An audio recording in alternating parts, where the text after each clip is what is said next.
Well, hello.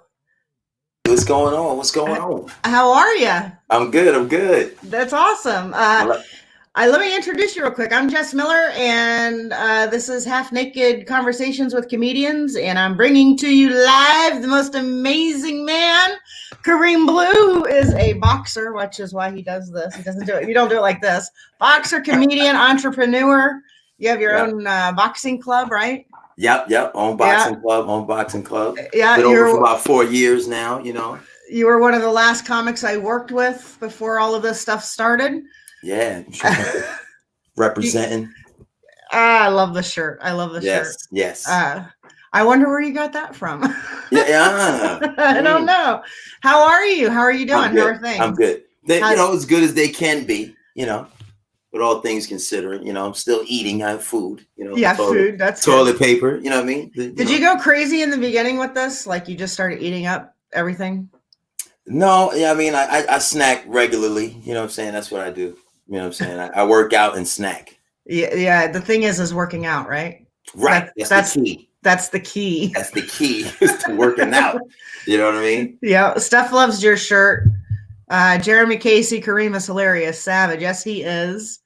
And that shirt is on fire. I know. I'm surprised, Jeremy, that you never got one. See that? But Jeremy, if you want one, we will definitely get you one if you want to send me $20. Oh, you still got some left? I do. I have a couple left. Oh, they didn't see that. That's exclusive, though. That is exclusive. I have a few of those left too. Okay, actually. That's exclusive. This is the new one. This is the new one. Ooh. You see that? Half naked. There's only one like it. I told my aunt I was gonna be on tonight, and she thought I was gonna be naked or something like. Well, half naked. I was like, yeah, I'm be on the Half Naked Truth. She was like, times is that hard, baby? Like, no. I'm not. Like, no, it's not. It's not that. It's not what you think. It's Half Naked Truth.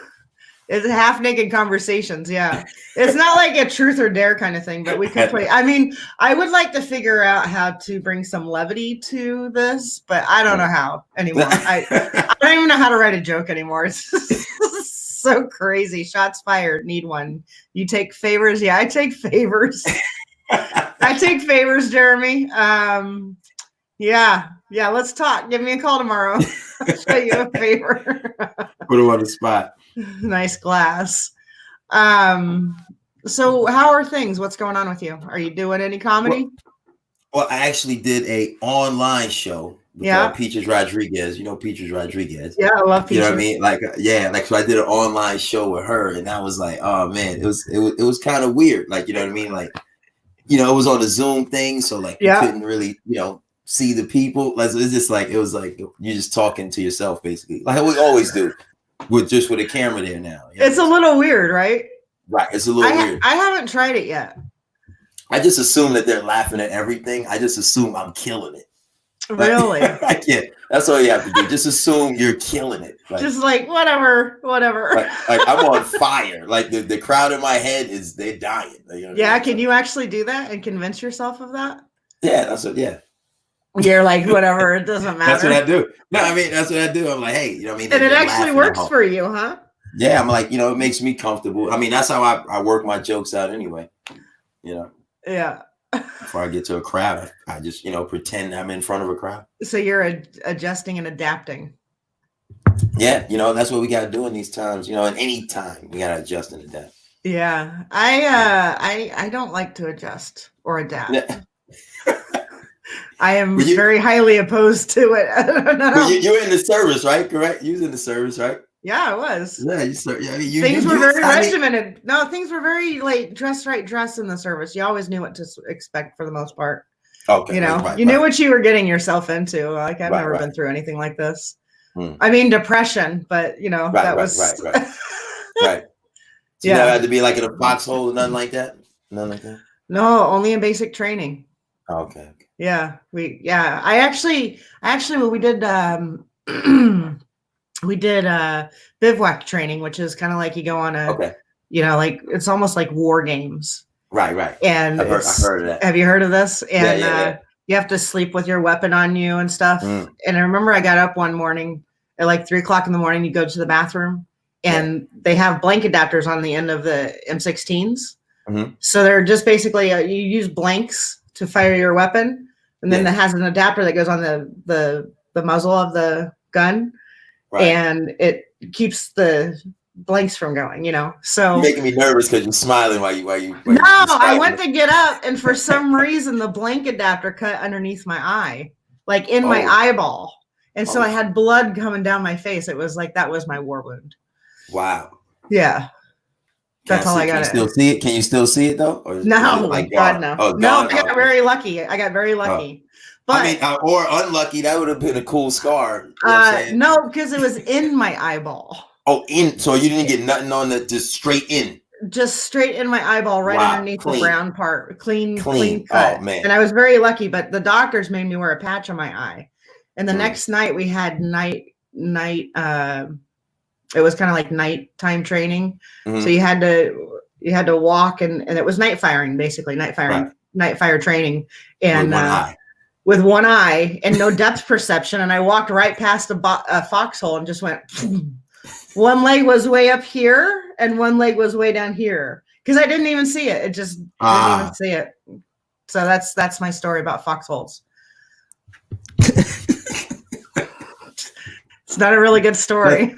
Okay, I'll take that one. I'll take that. We were trained to do foxholes, though. We were trained to dig them out and stuff. Not to fall in them, though. Yeah, but see, there was always training involved, right? Like you were trained to do stuff. You were trained for things like this. Right. So I'm not trained for stuff like this anymore. I'm very like, no, this is not okay with me anymore. Right. Yeah. We're on. What is it? 8 weeks. You're in Litchfield, Connecticut, right? I love how people say 8 weeks. It's 2 months, right? 2 months. 2 months, 8 weeks. It's all the same. It's all the same. Right. I should do days. 8 weeks sounds shorter. 8 weeks sounds shorter. It does sound shorter than 2 months, doesn't it? 2 months. Yeah. But you're in Litchfield County, Connecticut. Yeah, I'm in Litchfield County. I'm in Bethlehem, Connecticut. So you're in a good space. I guess, yeah. Like not a lot going on up there. Yeah, it's kind of, it's always never nothing going on, really. unless I put a comedy show or like something like big is happening or a festival. Are they opening anything up? Yeah, like they're saying the barbershops opening, Really? Gyms, things like that, of that nature. Are you open? Yeah, we're gonna be opening up Monday. No kidding. Yeah, So you're not worried at all? No, I mean, like, I'm not worried. I'm always gonna figure out a way to, maneuver. And you have people coming in to box? No, that would be against the rules, Jess. Okay, but how are you opening? I have people helping me renovate. We're renovating. Oh, yeah, we're so renovating. Perfect. That's nice because you don't have to close down to renovate, right? Right. Right. We're renovating. Right. You've also been busy making videos. Yes. Yes, I want to show this video because it cracks me up and it's hysterical. So, do you want to set this up? I'm going to add this to the stream. Okay. Do you want to set this up? Yeah, so I set this up. So I was basically like just on my way out to go to the store, and my son was like, "Hey, Dad, you don't have a mask. They said you have to wear a mask." And I'm like, I didn't buy, like a regular mask. I didn't buy a mask or whatever. So I'm like, oh man, I don't have a. So he like gave me one of like his masks, and it was like from his room or whatever. So like so I just thought it was pretty funny. So then I just kind of made a whole joke of the thing, and my wife recorded it for me. So like we just put it up. I love it. It's very fun. So this is basically about you're making fun of what's happening. So right here we go. Enjoy this.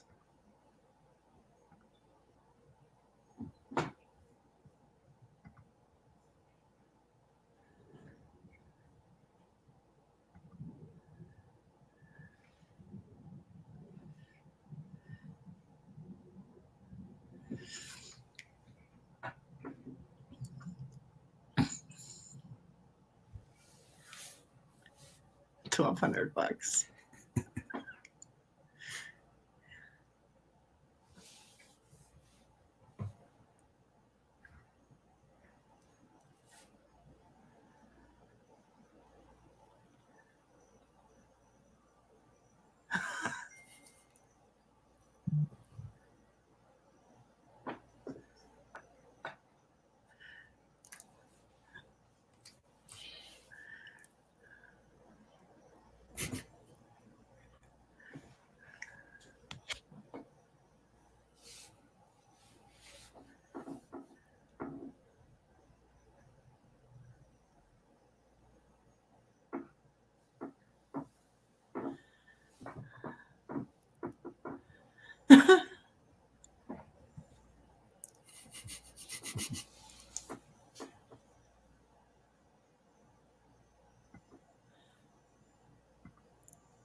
See ya.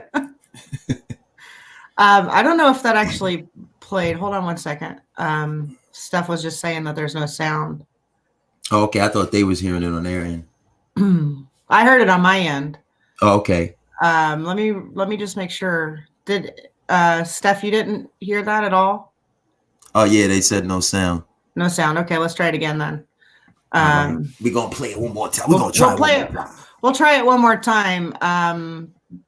The sound is not the best, so it's not. I can't make it any louder than what it is, but we'll try it one more time. I checked the sound. Okay, there we go. Are we in? Yes. All right, one more time. Technology. Are you doing all this without speeding? No, nothing like that. You weren't wearing. Turn your sound up. Mask. Yes, it's mandatory now. What you mean? I have to wear in the car. I got to wear a mask in the car. You joking, right? No. It's a ticket if you don't have a mask. Yes. Well, how much a ticket? $1,200, and your license suspended for a year. You serious? No, no. I have a mask. I mean, if you have one, I didn't know I had to wear it in the car. I have a mask. I mean, I didn't want to reach in my bag when you pulled up. I didn't. Okay. My son's bag. Right, if you allow me, I got a mask sir. right here, sir. If you Slowly, please. sir. Okay. This mask should do it. What do you think? It's not covering your mouth. What you mean? It don't cover the mouth. Yeah. It's a mask. I just said a mask. Hold on. Wait. Hold on. Wait. Don't write the tickets. Don't tell me what to do. I'm not telling you what to do. You love me 3,000. Come on. It's a crack on. Come on, man. Look, it's covering the mouth. Look. I can see your side. Yeah. But the side open. Covering. Come on, man. Come on. I'm 14. Oh, all right. Hulk smash coronavirus. Come on. Hulk smash coronavirus. Come on, don't write the ticket. Come on, brother. Come on, man. Hold on, wait, sir. What you mean? This got the mouth. Look, it's not covering your whole face. I need eye protection too. Yeah. Hold on. That's so funny. Hulk smash coronavirus. That's my favorite part. I don't know why. It's hysterical.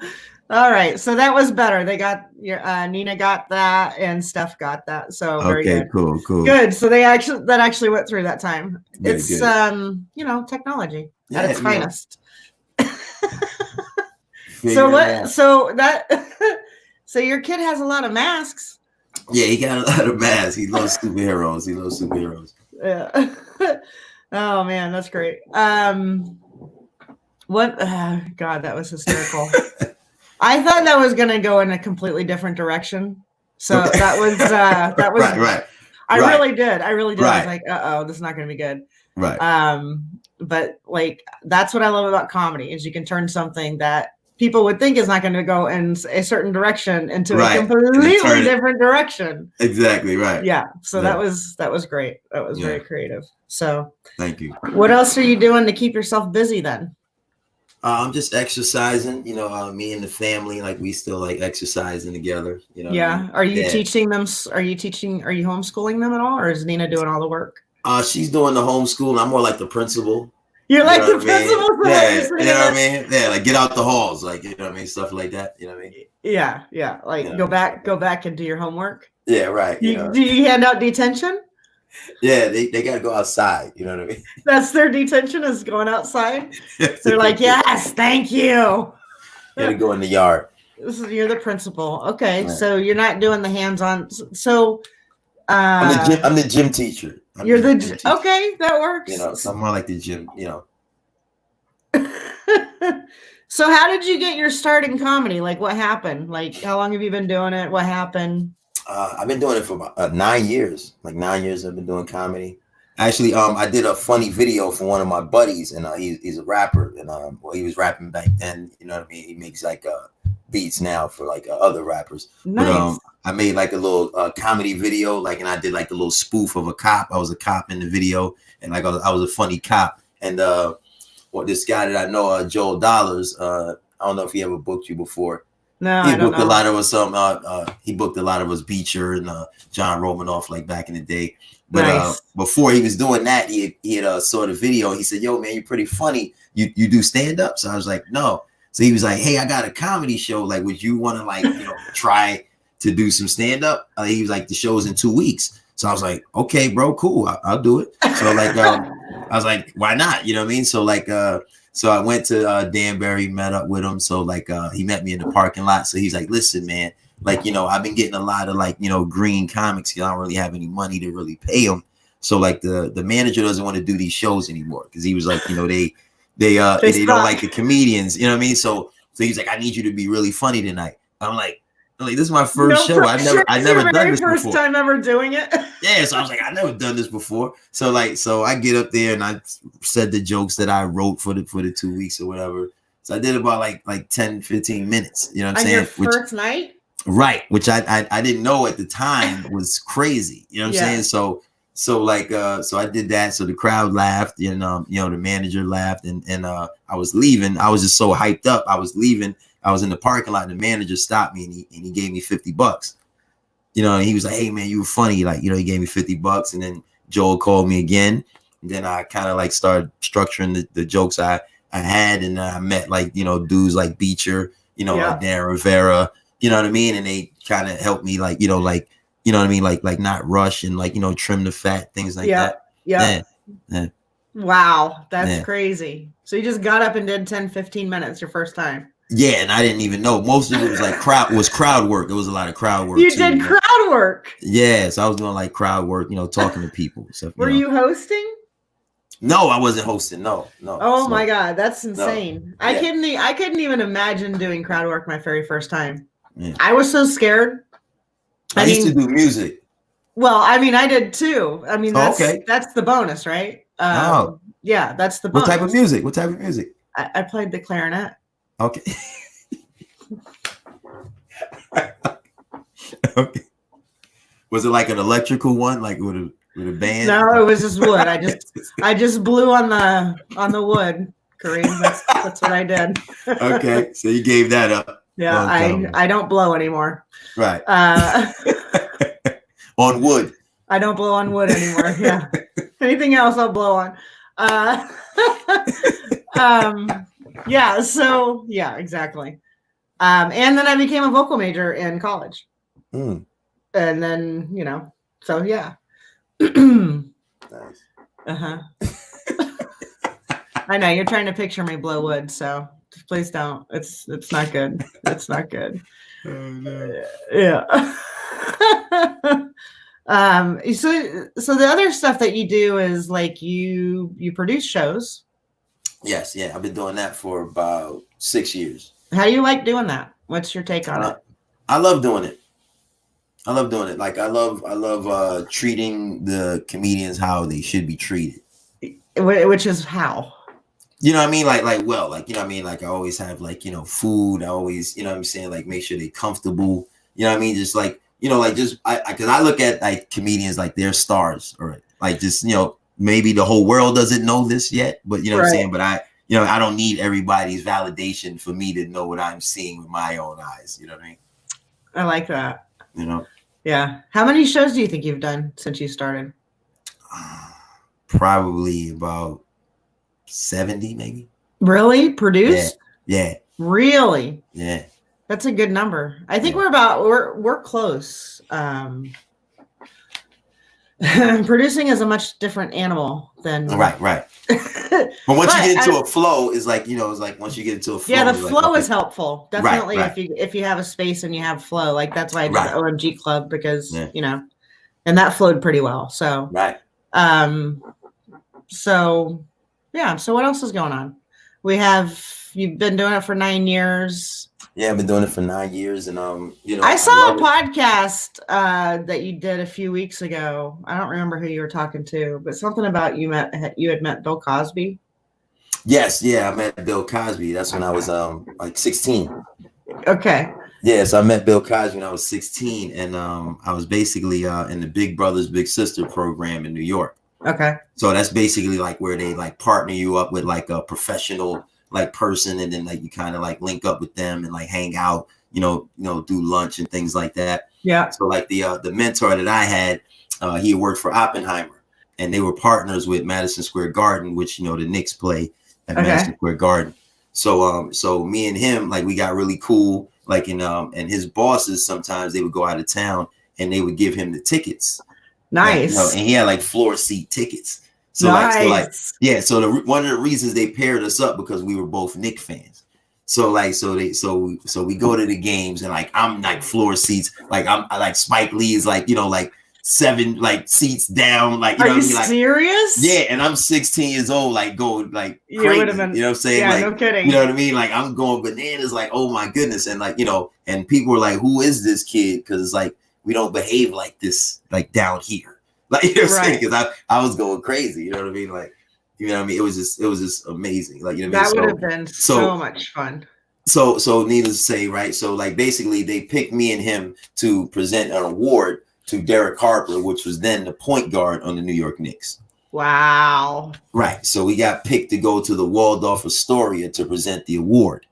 Wow. So at the Waldorf, Bill Cosby was the master of ceremonies, along with Lynn Schwann. And so they were running the show, and Bill Cosby was there, and my mentor was on stage with me, and we rehearsed this speech that we were going to say. Right. So he was like a tall 6 foot white guy, You know what I mean? So we were kind of joking like we were, you know, big brother. He was my big brother, but we had different fathers kind of thing. Right. It was kind of like a joke that we had kind of wrote. So like they had the podium there. So as we like going over the lines or whatever, we're saying our part, and he froze. So his hand shaking in the podium. So like the people can't see it because they had a little lip on the podium. So his hands shaking. So I'm looking at him like oh man, like he's freezing. And so he wasn't saying his part.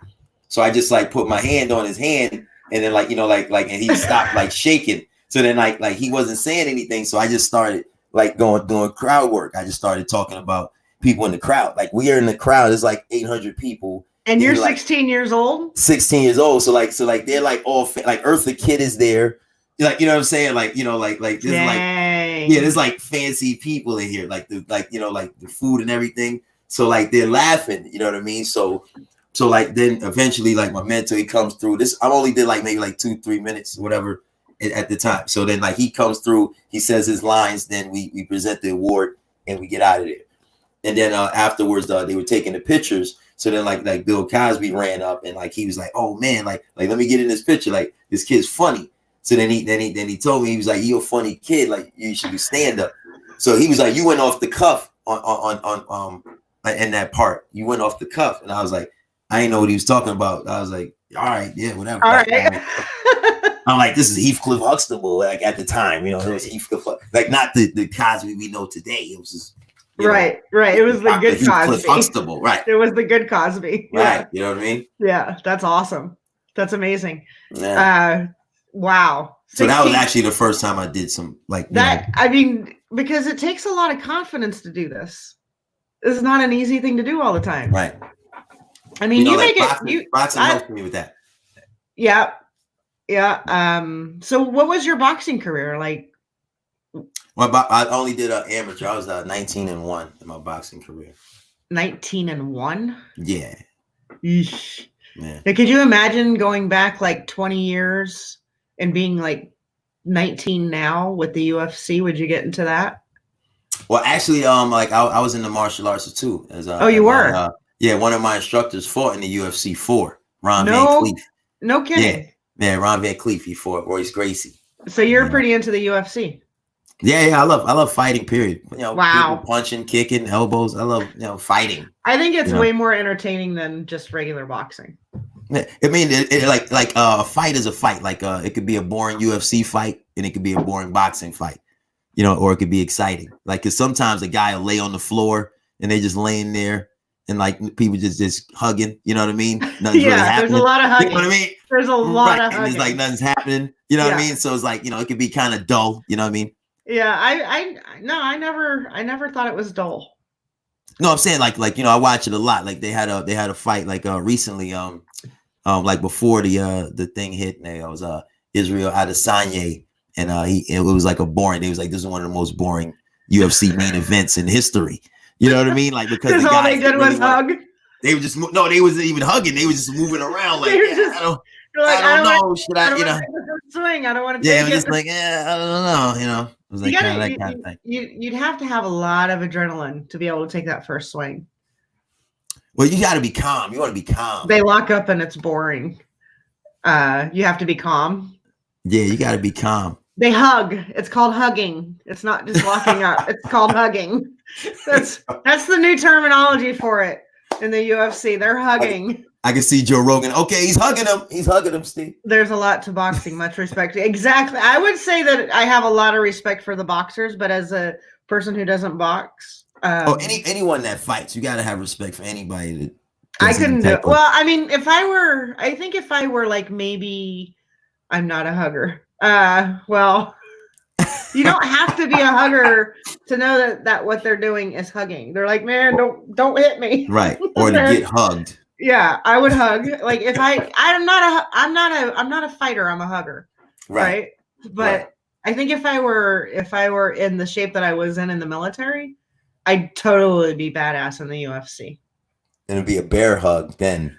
That well, no, not locked up. No, hugging.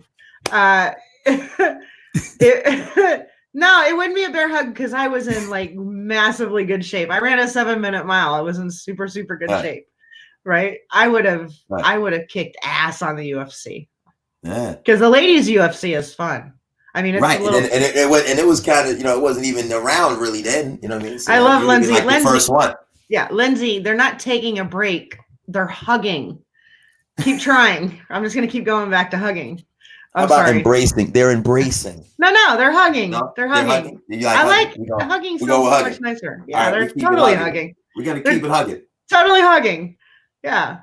I mean, gosh, come on. They're huggers. If you don't want to get hit, what would you do? You pull the person in close to you, right?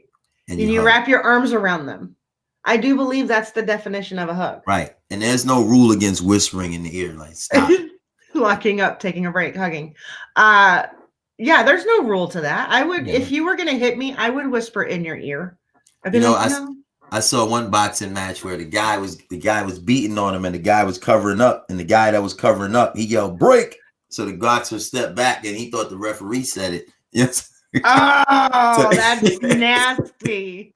That was genius. I was like, oh, it's genius. This guy's a genius. I think yeah. I got into one fight when I was in the military. Yeah. Because people were saying I was gay.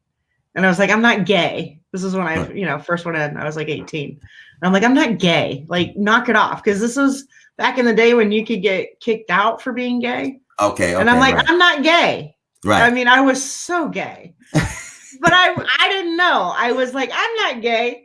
And it was such a thing. And I was like, oh my God. And it just caused me a lot of anxiety. Mm. And I remember this one girl kind of went by me and she hit my shoulder and I just grabbed her and put her in a headlock. Wow. I don't know why. I'm not a violent person. I was like, a very, very long time ago. So, and then my senior drill sergeant's basic came up to me and goes, let's go for a walk. And that was it. That was the end of it.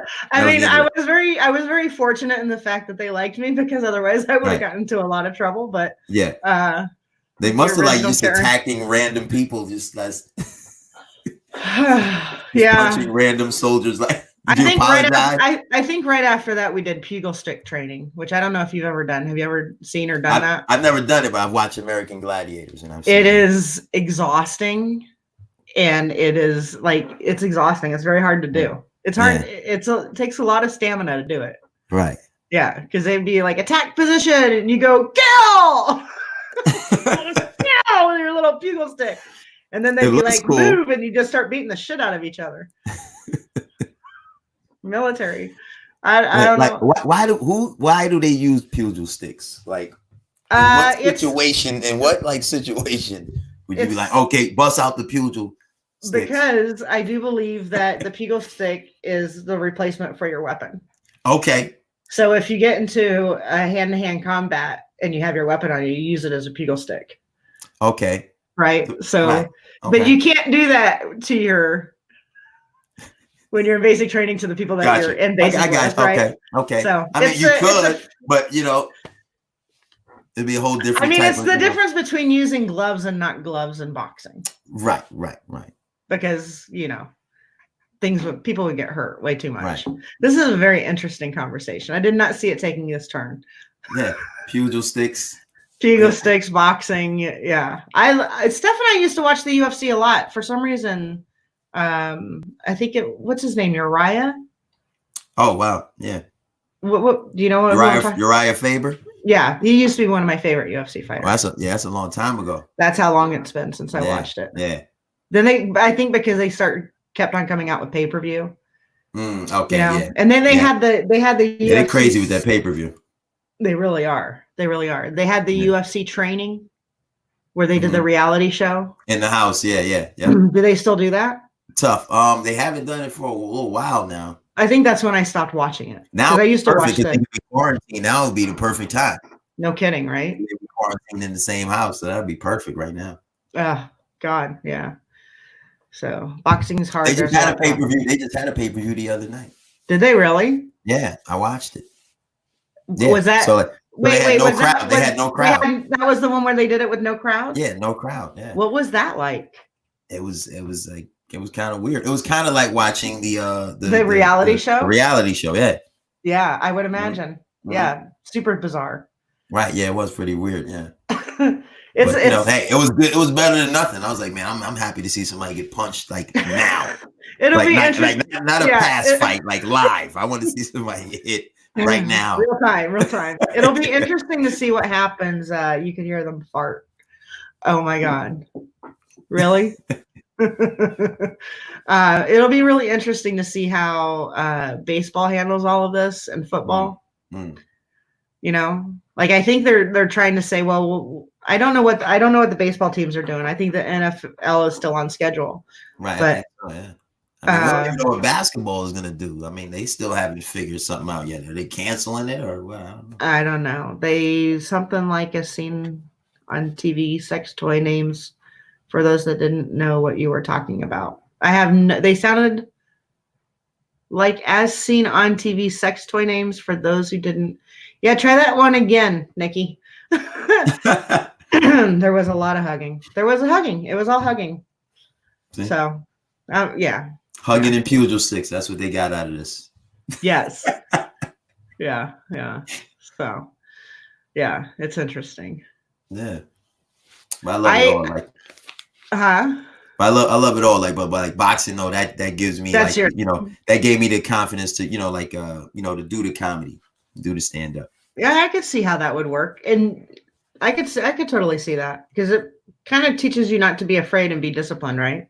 Right. Yeah. And and I was always a funny kid, and like like people would joke on, we would snap on each other, when I was killing them, they would be mad and they would want to fight.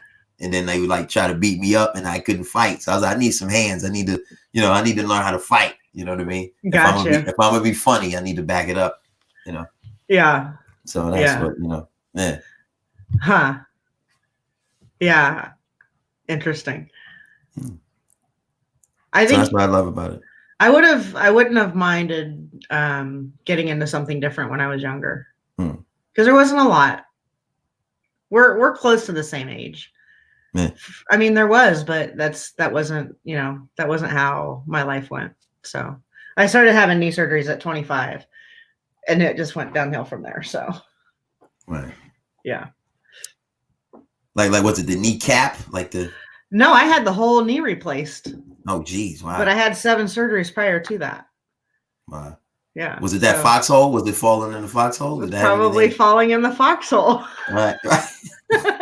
But we just figured it out all these years. We just traced it back to the foxhole. Yeah, it was a foxhole accident. Right. I think I'm just gonna say that. You know what I used to say is, what I tell people is and this is not a true story, but when people say, "Well, how did you get hurt in the military?" I was like, "Well, I was airborne and we were practicing parachuting one day." And one of the jumps that we had, my chute didn't open and my leg just shattered. And they're like, "Holy shit, no kidding." And I'm like, "Yeah, I'm kidding.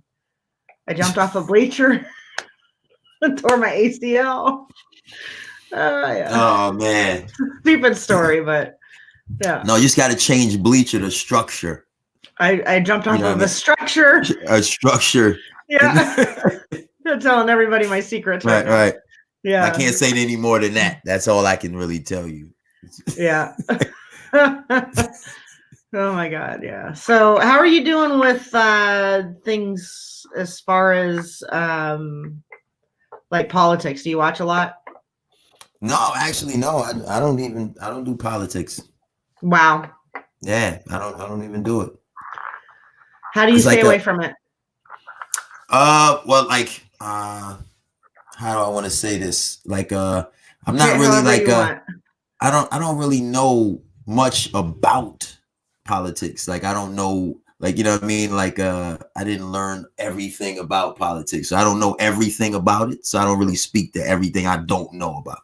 Right. If I don't know about something, I try to figure things out, but I don't know everything about it.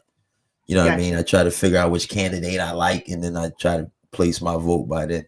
You know what I mean? But I'm not gonna know every little detail about politics. I know some of my friends like, "Did you know that this?" And I'm like, "Bro, listen, I ain't got time for that.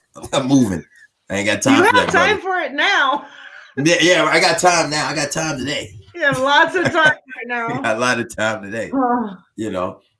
But yeah, I'm not really a political dude. I'm not a political. Well, your comedy is not political at all, which I love. That's one of the things I love about your comedy, because I'm not political in my comedy either. Yeah. And I don't, like, if I knew about it, I would be probably, like, but I just don't know enough to really be like, is this funny? I don't know. Right. You know what I mean? Like, because I don't know enough about, like if I did jokes about, foosball or so, I don't know. Yeah. I know there's a lot of really good, I think probably there's a lot of good political comics. Right. I've never tried it because I'm like you. I don't think I know enough.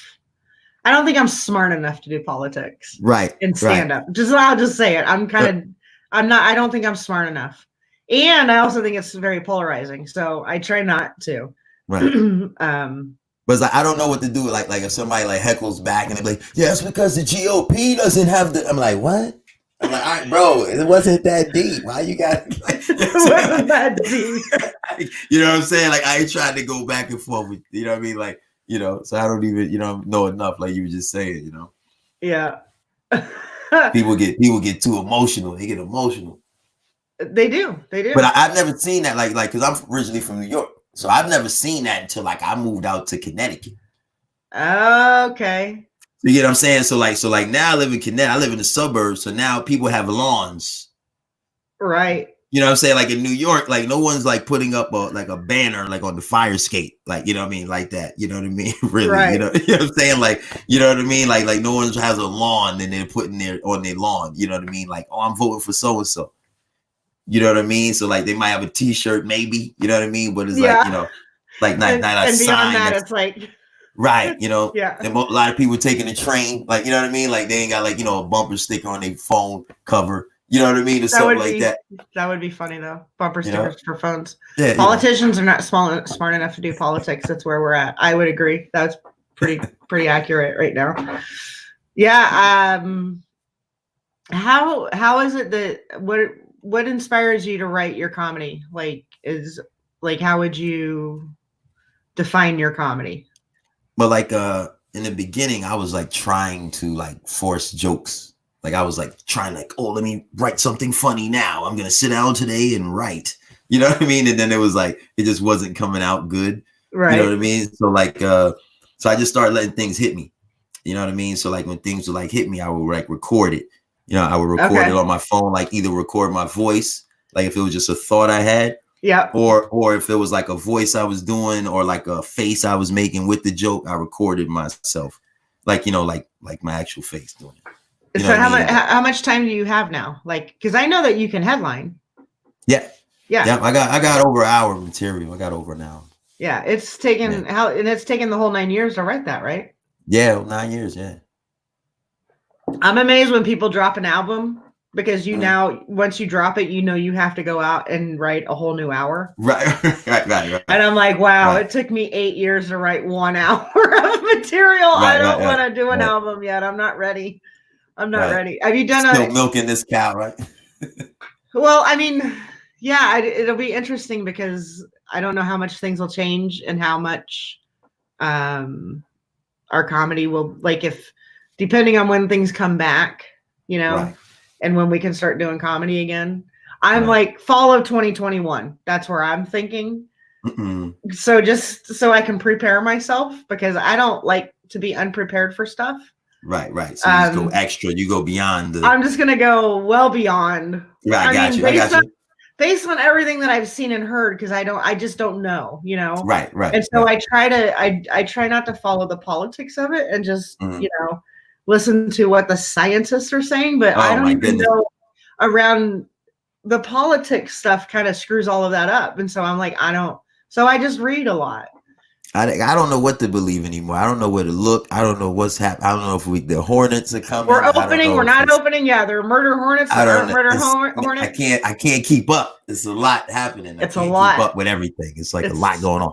It's a lot happening. Yeah. They're like, oh, wear the mask. Oh, don't wear the mask now. You're wearing it too much. You're not changing your mask enough. It's like, oh my goodness.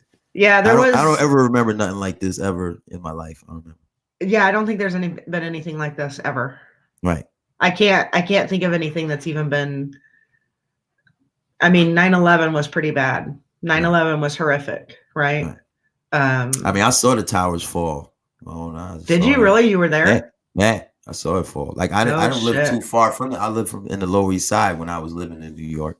Wow. Yeah. So that it's crazy. That was crazy.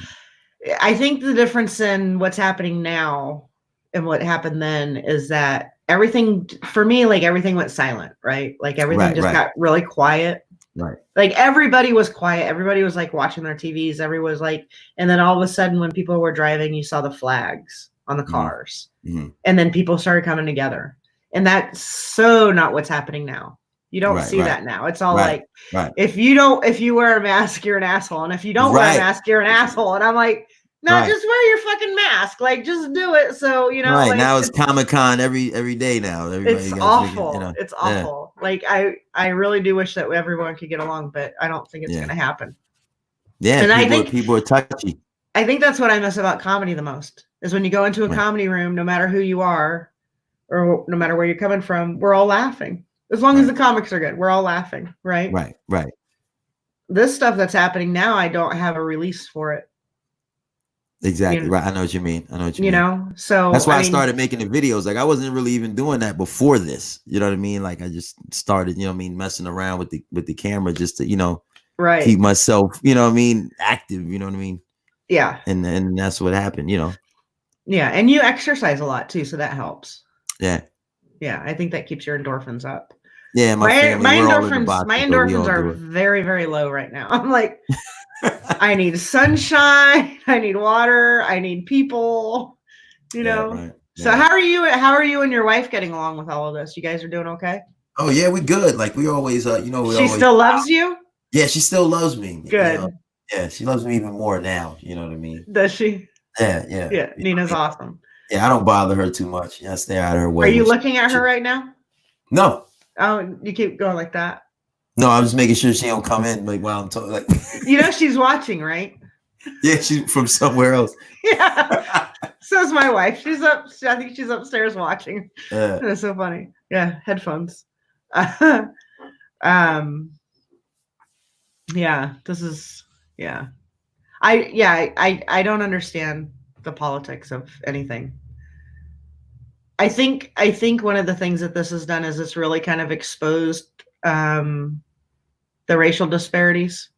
You know, so that's really that. I mean, they were already exposed, but boy, you want to talk about exposing them even more. Like, so people who don't really pay attention to that stuff, you know, people with, you know, lots of white privilege that say they don't have any, that really bothers me. Yeah. Some people they don't even know they do have it. But like, you know what I mean? Like now, like, you know, like when privileges are being taken away, that's when you start to see certain things. Yeah. You know what I mean? Yeah. Well, you know that they don't know that they have it because they're in the Michigan State Capitol protesting my body, my choice about wearing a fucking mask.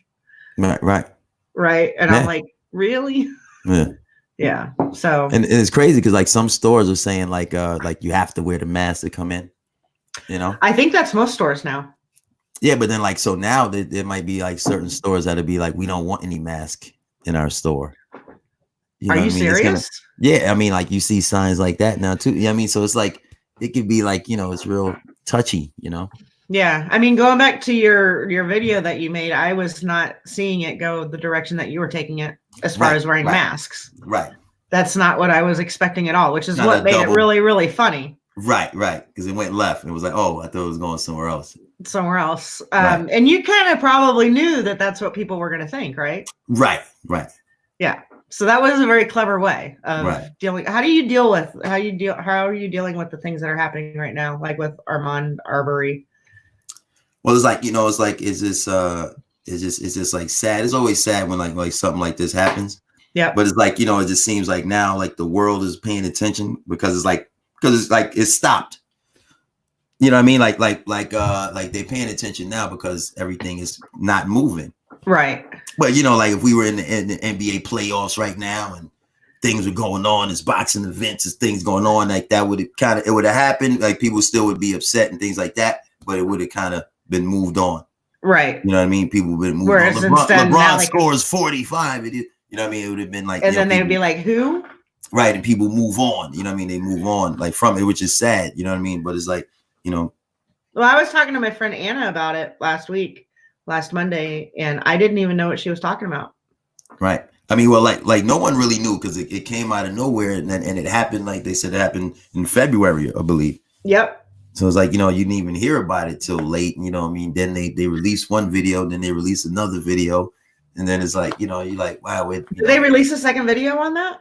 Where there was like one of the shooting, and there was one where he supposedly went into a structure, construction structure or something like that, construction site. Really? Yeah.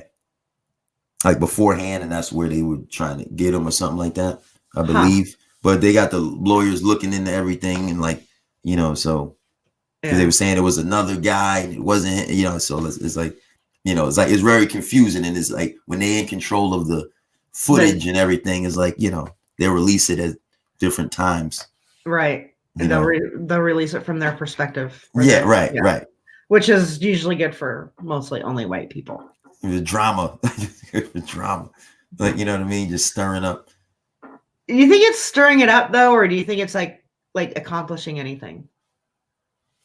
No, I mean, like it's I think it's always a strategy. Like, you know, like what boxing has taught me is strategy. Okay. You know what I mean? Like you as a soldier, like strategy, everything is like strategic. You know what I mean? It's like, you know, and I feel like, you know, I'm being like, you know, like they're using strategy against us. You know what I mean? And that's what I feel. Like it's a fear tactic, divide and conquer. It's like the basic, you know what I mean? The basic like tactics that they're using. Yeah. You know what I mean? I think people kind of like take it and run with it. Right. And they're kind of like seeing through it a little bit. And they're like, kind of like, hey, this is not right. Like, you know, and people of color have been like protesting and doing this type of stuff for years, talking about our liberties and been taken away from us and things like that, you know, and it's like, you know, now the whole country is seeing it. Well, yeah, that's what I mean by this virus is, I mean, if you didn't see it before, you definitely have to pay attention now. Right. Because it's like, it's a problem. Right. And it's like, you know, like they have, you know, like people, they have their freedom to assembly, like, or whatever, you know what I mean? Like things like that, even though there's a virus going around. It's like, okay, they say wear a mask. You have to wear a mask because there's a virus going around. Right. It's like, okay, so that would be the same thing as saying, okay, you have to wear a condom back in the day because AIDS is around. You know what I mean? Like, you have to wear a condom all the time. You can't tell me what to do. My body, my choice. Right. If I would have an orgy with a bunch of people I just met, yeah, just because AIDS floating around, that's not my problem. You know what I mean? Like, you know, and that's what it is. And now if you find out you have it, then you have to be responsible. You know what I mean? It's like with things like that, you know? Right. It's like, how are you going to tell people how to live, you know, their life? You know what I mean? It's I don't know. I saw a video the other day of a white guy running down the street with the TV, just jogging down the middle of a street with the TV to see if anybody would do anything about it. Right. And I thought that was a very clever way of saying, this is a problem. Right. If a black man is jogging down your street, leave him the fuck alone. Right. It's a huge problem. So I thought that was very interesting. Well, I remember like growing up, like in my neighborhood, like there wasn't a lot of like white people, like, you know, around in the area. And then like I remember, like, you know, like it would get crazy because like they would be running, like jogging on the sidewalks. You know what I mean? And Who would be white people? Like white people when they started moving into the neighborhoods. Like, I mean, they would be jogging on the sidewalk, and you know what I mean, like, and people would hit them. We wasn't used to people just running up behind you, like what? You know what I mean? Like, you know what I mean? Like, you know, you see that shadow coming up behind you, like somebody running up on me. You know what I mean? Like, you know, you ready to fight? And they're like, "Whoa, I'm just jogging." You're like, "What are you doing, running right here? What are you doing?" You know what I mean? It was just like adjustments being made, like when all of that was happening. You know, that's actually funny.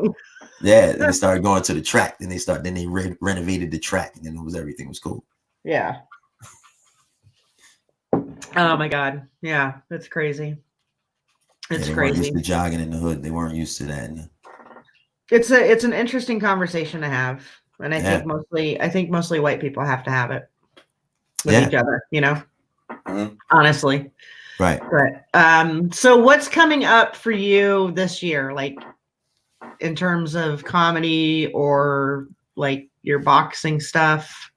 Well, probably gonna try to redo all the shows that I missed. Are you gonna try? Are you gonna? Yeah. Did you have any that you were producing that got canceled? Yeah, I had about 6 that went down. Yeah, I had a few too. So, yeah, so all of those are gonna get rescheduled, but yeah, that's I had a just few a matter of. restaurants and stuff, some PTO. Yeah, I had some couple shows going on, you know. So it was, I had a lot of fun up. with you the last show that I did. Yeah, that was fun. That was the really second to had the fun. last show, and you were great. Yeah. You were fantastic. That was fun. So were you. Like, I hadn't seen you go in a while. Oh, I can go for a long time. No, I'm saying I hadn't seen you in a while because like you was running the club, like you was like, you know, hosting it, like, and then like you were kind of setting the crowd up. Yeah. So I hadn't seen you like for a while. You know what I mean? Yeah. Oh so yeah. That was cool. I love headlining. Yeah, that was a good fundraisers are my favorite because there's no check drop and you don't have to worry about it. Right. The check drop just kills me sometimes. I'll just stand there and I'm like, I'll wait. Take your time.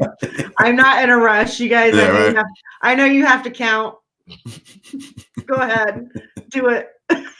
I'll just stand here and wait politely because, you know, yeah, it's very interesting. Yeah.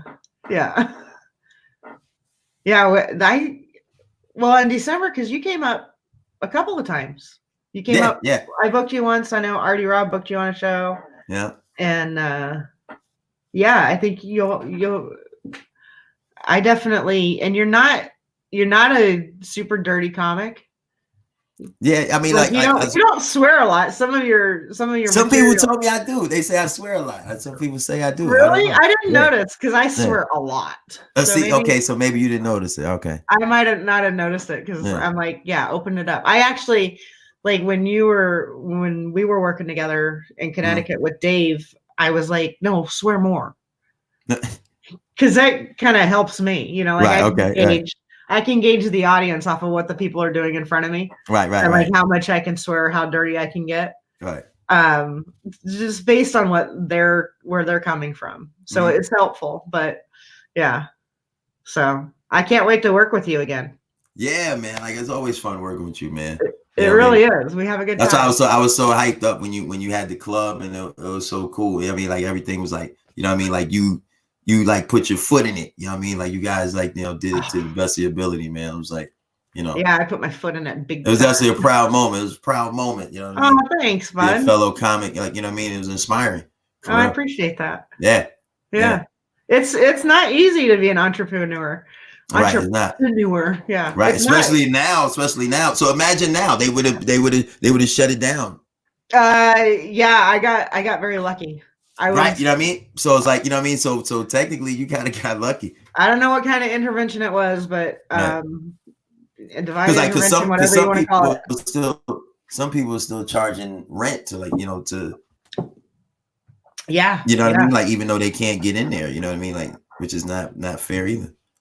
Yeah, I mean, after all the work that we did, I really wanted it to continue, but it wasn't the right term. So I was pretty depressed and sad when we really had to walk away from it for good. But when it comes down to it, I was like, when we were at the show in March, that was March 6th was our show. I was like, I normally hug. You know this. I always give a hug when I see you. I'm like, don't fucking touch me.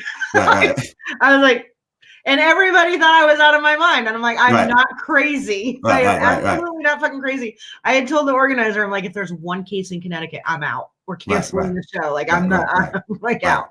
Man. So, and I mean, I did the little foot thing. Yeah. That whole, I did not want to touch anybody. I had the Purell there, And it just got so hot in there. I was on stage, I was like, it's so hot. It's so stuffy. All the germs are coming at me. People are facing me and they're laughing. And it's like, and I'm getting it. Yeah. And then I remember one lady coughing and I was like, who coughed? I was so hypersensitive to everything. Yeah, it was brand new. It was new. Yeah. You know? Yeah. I mean, I knew about it, but I don't think about a lot of people. I don't think a lot of people were really, I think so many people were taken by surprise with this, you know, and I was like, it's coming. I mean, my wife didn't think I was crazy, but I'm pretty sure the organizer thought I was slightly on this. And then it came, you know, and now it's here. Yeah. Right. And now, who knows when we're all going to go back to normal, but I hope we go back to normal sooner than that, but not at the risk of other people's lives. That's just, or mine, Mm-hmm. I don't want anybody. I know, I think California just came out with, they were doing all of their classes online for the fall, or the majority. Wow. And I was like, wow, that's a big decision. Yeah, that's crazy. Wow. So I can't, I don't know what's going to happen with the schools. Yeah, me either. I mean, you're a parent. Can you imagine teaching your kids through the next year? I mean, who knows what's going to happen? Like, they could be saying that they might have to take some type of vaccine to get back into school. Like, who knows what's going to happen with that? And if the vaccine's not for 12 to 18 months from now, we're looking at next May. So kids wouldn't be able to go back to school until fall of 2021. Yeah, but I definitely ain't putting no vaccine in my kid though. I'm like, no, that's not happening. Are you an anti-vaxxer? Or I don't do those. You don't like the vaccines? Nah, I don't do those. California. Like I told the Tuskegee Airmen, I don't do those. Yeah. I think the military vaccinates everybody. Right. They have to get it, right? Whether you unwantingly sometimes, right. It's crazy, yeah. We're government property when we're in, Right, so right. That's what you sign up for, right? Well, I don't know that you sign up for like tests that you don't know about, but I mean, Vietnam, they had the Agent Orange stuff, and I remember meeting a veteran at the VA in Jamaica Plains in Boston. Mm-hmm. And he was a Vietnam vet, and he was exposed to Agent Orange, and he was trying to get VA compensation. They kept denying him. And I'm like, how do you keep denying somebody like 30, 40 years later, And he's like, I have holes in my legs. He goes, you want to see? And I was like, no. And he just pulled up his pant leg, and he pulled away the like, I don't know, it was a pretty thick gauze wrapping around his, and I was like, oh my goodness! It was a quarter to a half an inch deep. Wow, that's disgusting. I mean, they see this and they won't give you compensation. That doesn't make any sense to me. Yeah, that's ridiculous. Sometimes, Yeah, I mean, he had all the stuff that went along with being exposed to Agent Orange, and they were like, "You don't have any proof." I think. Wow. The holes in his legs are fairly. Yeah. Right. You're saying it's from that, so. Yeah, right. Yeah, so it's ridiculous. Yeah. Tuskegee Airmen, yes, exactly. Yeah. So you might be homeschooling your kids. Maybe, it'll be all right. You might be. Fine. You might. It worked. We'll be fine. You'll be fine. Yeah. Yeah. It's like, but it's crazy because like you were saying, like, with the comedy club and things like, because I own the boxing club too, and like, and like people like, some people have asked me like, what are you going to do? Like, if you have to close, and I'm like, in my mind, like, yes, there are memories like in the actual space that you built, whatever you built, but it's like, essentially it's here. It's you, like, like I am my boxing club. Right. Like, like these are just walls. Like, saying the boxing club is wherever I am. Right. You know what I mean? Like wherever my family is, like wherever my kids are, that I teach everything I know, It's an awesome way to think of things. Right. So I look at it like that. Like these are just walls. Like, you know what I mean? Like they can't take what I have, here and here. You know what I mean? It's like no one could take that. That's amazing. That's like, the best way to look at it. Right. Because I know there's a lot of people that are going out of business, and it's, like they have everything invested. Right. But the bottom line is it's your thoughts, your creativity, your spirit that all goes into that business. Right. So like I know mine's in a U-Haul storage right now. So right. But it's also up here. Right. You know how long I had my boxing ring in my basement for years before I opened the boxing club. Did you really? Yeah, like my wife was like, "Why don't we sell this thing?" I'm like, "No, we're gonna open the boxing club." And she was like, "When?" You opened that how long ago? 4 or 5 years ago? 4 years ago. Do it this year. Make it 4 years. And that's in Litchfield, right? No, it's in Thomaston. In where's that? It's near Litchfield, like it's in Litchfield County, Litchfield, yeah, okay. Near Torrington, yeah. Okay. Mm-hmm. And you've done okay. So no one's gonna know this, and I can't actually go on. But one of my favorite videos was with you with the kids and the water guns. Oh, and yeah, you with walked the him Nerf, through with the Nerf. with the Nerf guns. Yeah, Yeah, it was hysterical. I would highly suggest following Kareem because he's very fun on Facebook. You really are. Thank you. You really are. You're a breath of fresh air. Thank you. So, if people want to reach out to you, how can they do that? They can hit me up on Facebook or Instagram at Kareem Blue. Kareem Blue. Okay, yeah. I think I did it all wrong. Maybe not. I have you on Facebook as Kareem Blue and Blue Boy Entertainment. I see the scrolling. Yeah, no, that's it. That's me. Okay. Yeah. All right. Cool. Yeah, that's me. They'll be confused. Hit me up, people. Yeah, hit him up because if you're in Torrington, when we can go see comedy again and when we can do comedy again, I think it's gonna boom. I'm pretty sure there's gonna be a lot of private shows with just people and their groups of selected people. What's the smallest crowd you've ever performed for? Smallest crowd. What? 3 people? Was it 3? 3 people? Yeah. How was that? It was kind of like doing a Zoom thing. It was probably sadder than the Zoom. I mean, it was sadder than Zoom. Right. You know what I mean? Because like 3 of y'all here is like, wow, what are we doing here? Like, should I sit down next to you? I don't even know. I think one of the craziest ones, the craziest show that we ever did was the Masonic Temple. Oh, yeah. Do you remember that? Yeah, with KJ. Yeah, and it was like Jesus sitting up on the throne, and I was like, yeah. I don't even know if I'm appropriate for this situation. Like, I was so scared. I was like, okay, I'm just, you know what? I'm just gonna go with it. And you were awesome that night. Yeah, it was crazy. It was a weird situation. That was so bizarre. Yeah, but they had fun. They had fun.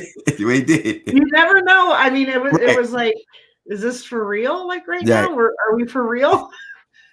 It was very awkward. I was like, can we joke on this stuff? I don't even.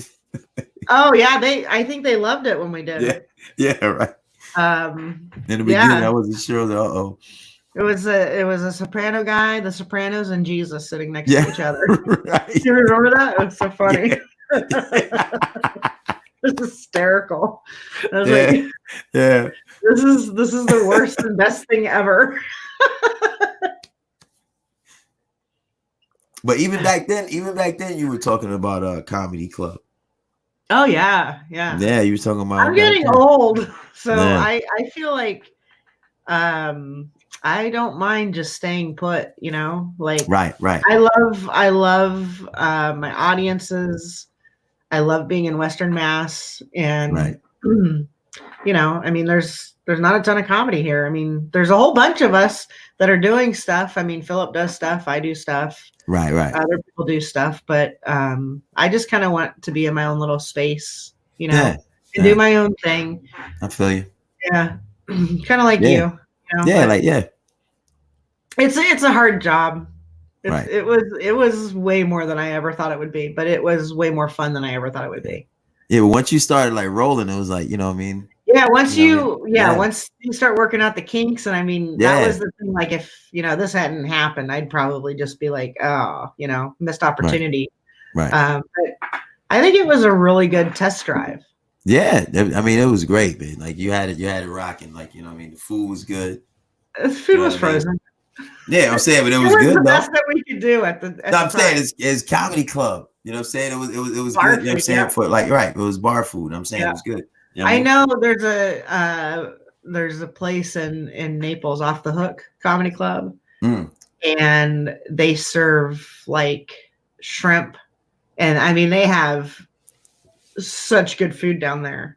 Okay. But you go in and you're paying $60 a person between the drinks and the food. Right. You know what I mean? Yeah, right. So, but it's like killer food. And you were open around the holidays and like, you know what I mean? And it was still like, you know what I mean, packed. I mean, like it wasn't packed. I think but the times I was there. Artie's show did pretty well. But it wasn't sold out. He had about 85 people there, and it felt so good, right? Yeah, right. Yeah, it was like I mean, but I didn't know the numbers before that. I'm just saying for like to just opening like during the holiday season. Yeah, a lot of people said, like, you know what I mean? Yeah, a lot of people were kind of like, why would you do that? And I'm like, because of the toy drive. Right. You know what I'm saying? So it's like, and the toy drive, you know what I mean? So it's like, you know, there was a lot going on. And like, you know what I mean? To get that many people out during that time. It was pretty cool. In a new club, you know what I mean? Like that's pretty. Like They had a open space upstairs that I wanted to turn into like a community theater, like a 200 black box theater that I loved, you know, like I was like, ooh, this would be so great just to be able to work with kids in the city. Yeah, right. Yeah. That would have been really fun, you know? Yeah, right. So kids are awesome. Yeah. I'm glad I don't have them right now, but they're awesome. They funny, man. Kids are hilarious. You have some good jokes about your girls. Yeah. I think my favorite's the moonwalk joke. Yeah. I love that joke. Yeah. I think you'll have that until you quit comedy. Yeah, right. I'll be my grandkid. It'll just be my grandkid this time. Yeah. So, well, I appreciate you coming tonight and hanging out with me. Thank you, Jess. I appreciate you. And I hope things open up for you soon at work. Yes, the boxing, and I hope everything opens up for everybody, you know. Yeah, I do too. Yeah. I hope it happens soon. But I miss you. I love that you wore the shirt. I know that was the OMG. So sweet of you. Take care of yourself. You too. And tell Nina, hi Nina. Make him be a good principal if that's all he's gonna do.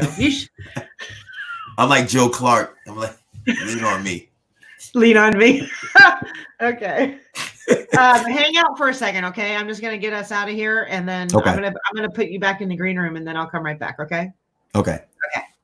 I'm Jess Miller. Thank you. That was Kareem Blue. So if you want to follow him, you can follow him on Facebook /Kareem Blue or Blue Boy Entertainment, and he's very, very funny. So please follow him.